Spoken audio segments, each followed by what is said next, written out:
All right, so today we've got a 2014 Landoll. It's a 930. It's a 48102.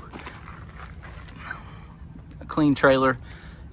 That's just surface rust on that cable carrier there, but you can see there's hardly any rock chips or anything underneath it.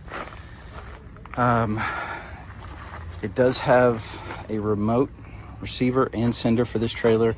To be honest, it works on 2 of the functions, but we don't like to advertise the remotes because they're problematic and we don't have the expertise to fix them. The trailer does have work lights. Air ramp lifts up, locks in place so that you can load the top deck.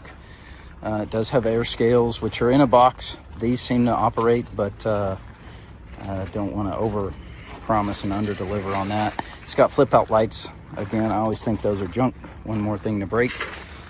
235/75 17.5 rubber. It's got 2 new tires, and the remaining 6 are all in pretty good shape.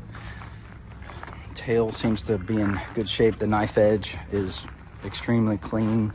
Again, I took pictures of underneath the tail that you can see in the advertisement, where overall it's a clean trailer.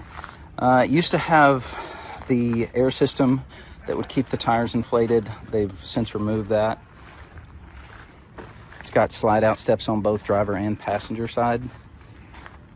Deck seems to be in good shape. It's got chain slots down the middle, which are it's a nice feature.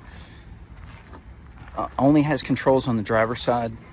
They're not that common on both sides on Landolls, but a lot of folks will ask.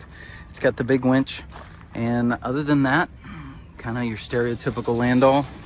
If you have any questions, give me a call. 713-675-5922, AA Diesel Truck and Equipment Inc. And let me know if I can help. Thank you.